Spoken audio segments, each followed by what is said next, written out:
古语云：利荣名不如重隐德。人活一世，没有谁不想享福。年轻时希望享清闲的福，人老了希望享儿女的福，贫穷的希望享富贵的福，富有的希望享健康的福。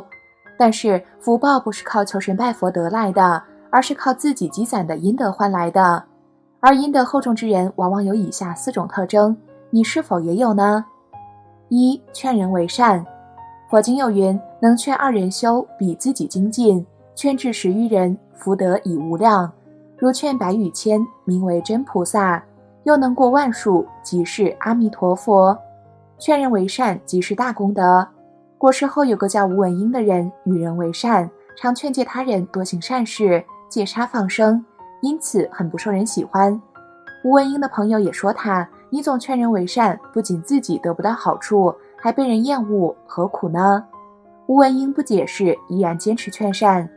某日，他请教听雪大和尚，大和尚告诉他：1人劝1人向善，功德2人分；1人劝9人向善，功德10人分；10人劝100人向善，以此类推，造福众生啊。此后得到大和尚开悟的吴文英更加努力劝人为善，而他这一生也过得平平安安，衣食无忧。法句经里说：莫轻小善，以为无福；水滴虽微，渐盈大器；凡福充满，从先积。善行不分大小，就像水滴虽然很小，日积月累便能水滴石穿。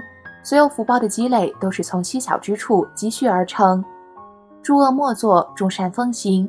如果每个人不仅自身善良，也能力所能及的劝人为善，让更多的人懂得因果道理，那对自己来说可以广结善缘，积累阴德；对世俗来说可以帮助更多人脱离苦海。这种善行功德无量。2. 慈眉善目。佛经有云：有心无相，相随心生；有相无心，相随心灭。从前有位女子到寺庙找方丈诉苦说：每个人都厌恶我，嫌我相貌凶狠，对我避之不及，我该怎么办呢？方丈没有告诉她办法，而是让女子回去雕一尊菩萨像。于是女子按照方丈的吩咐，为雕刻菩萨像收集大量图片，之后每日耐心雕刻。久而久之，女子的言行举止有了变化，不仅待人温和，还经常帮助别人，人们竟不再排斥她。女子和街坊邻居也慢慢变得亲近起来。这时女子才明白了方丈的用心。相由心生，命由心造，福我自照。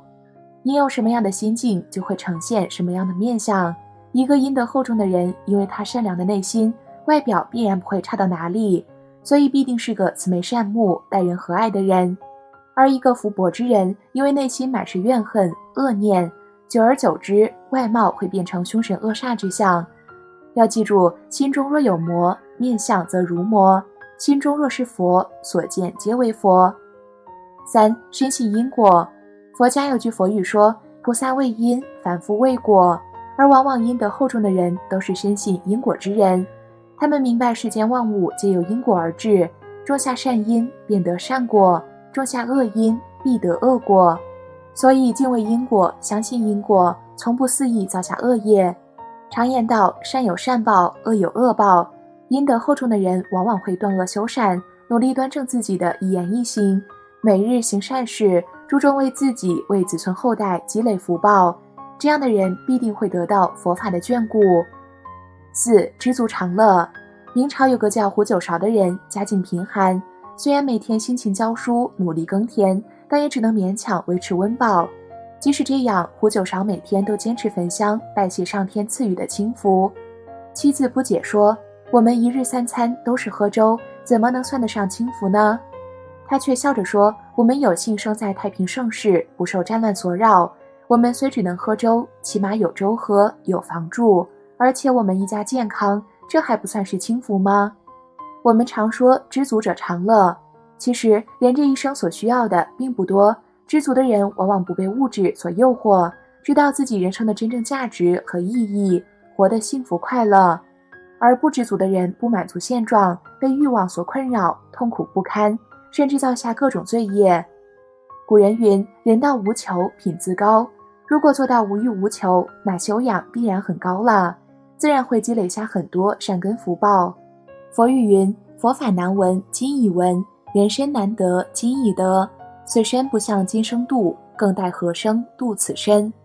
我们总说生活不易，人生实苦，但既然成为了人，就应该好好珍惜今生，好好做人，多行善事，多攒阴德，才是无量的福报。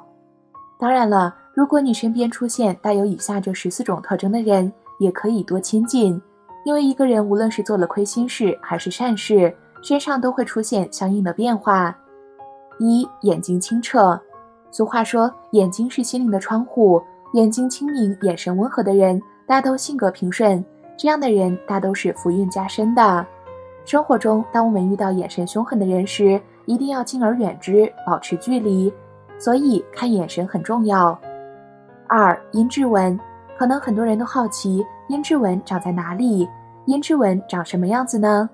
其实阴德纹就是属于阴质纹的延伸，因为阴质在面相学中是处在一个人的泪膛下方，也就是下眼皮的下方位置。生活中如果大家多注意，就可以发现，一般人的阴质位置其实都是比较平整光滑的，也有部分人是比较饱满，甚至看过去有眼袋。不管是平整光滑，还是饱满突出，或者是凹陷，只要这个位置有出现若干或者很多条纹路，犹如羊尾纹一样的伸长，那就是有了阴质纹。因为阴德这个词更容易被大家所理解，所以后来阴质纹就逐渐用阴德纹来取代，但意思其实都是一样，就是说一个人做了很多的善事，然后有了这个阴质纹。阴质纹与其他纹相比很浅很细，所以平时皮肤稍胀就很难看见，只有阴雨天和似睡非睡之时，皮肤松弛才容易看见。阴质纹完全是在人为，在自己积德行善。人的吉凶祸福并非万般都是命，半点不由人，而是可通过多行善积阴功而改变自己的命运。3. 法令纹。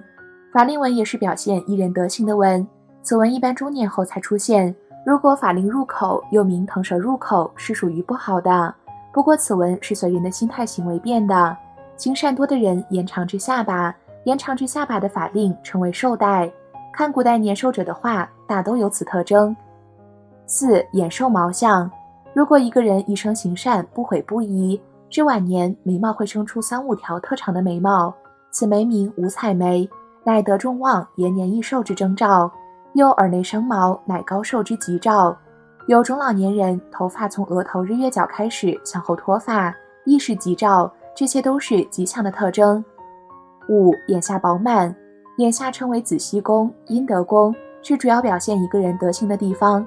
眼下方精神气饱满，有黄明之光的，是谓有素德，都是比较好的特征。6. 七窍不露。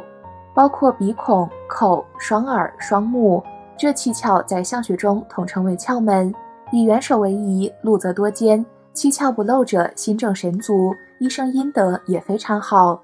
这个特征需要细心观察，判断有难度。7. 毛发顺耳不逆散。无论是眉毛、睫毛、胡须、头发，注重阴德的人，毛发不会杂乱而无序，是相对聚集较细长，尤其是靠近发际线的一圈圆而见光，祖辈庇佑。8. 三丘饱满。三丘是指木星丘、金星丘、火星丘，三丘饱满的手相的财运是非常好的。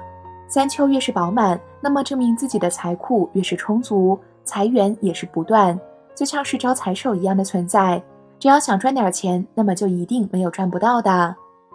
9. 手掌厚实。手掌厚实的人在婚姻上就是人生的赢家，他们在感情上面不会遇到挫折，可以说一恋爱就遇见了那个真心和自己相爱的人，他们会很顺利地走进婚姻殿堂，夫妻关系和谐幸福，子女各有各的成就，完全不需要他们去担心。10. 十指有肉。这种人的身体是非常强壮的，他们很少会有累的时候，不管是在什么时候都能保持活力，他们有足够的精神去投入到自己的事业上面，对待自己的家人也非常有爱，他们的一生都很顺利，没有什么太大的烦恼，就算有也不是什么大事，很快就会解决掉。11. 掌纹清晰。掌纹清晰的人为人单纯善良，就算别人对他们抱有恶意也不会有意见，这种人虽然没有什么大富大贵，但是也不会有什么挫折和磨难，一生都非常简单，不需要为生活烦恼。12. 事业线非常长，这种人在事业上面会一展宏图，他们的事业运势很强，能够顺利地完成自己手头上面的工作和计划。他们不仅能做好自己的事情，还能够帮助自己身边的同事，不仅可以博得同事的好感，实力也会得到领导的认可，在事业上也会越走越顺利。13. 脖子光亮，人要得长生不老，青春常驻，脖子上的喉轮要打开。如果一个人喉轮打开后，不管是100岁还是200岁，脖子都是不显老的。14. 悬针纹转角，悬针纹可能上穿或者下穿，由此形成的运势影响极大。向上穿对自己的事情会造成比较的影响，向下穿则会对事业、身体、妻儿有影响。如果悬针纹转角，那说明你自己的行善积德让它减轻了。悬针纹转角是指化解了悬针纹后的一种直观面相。按传统相学的说法，悬针纹是树立在眉心间的，故而人气得不到接引。按如今的说法，就是没朋友，厉害的会克制另一半的健康和事业。好了，今天的节目就到这儿了，我们下期节目再见。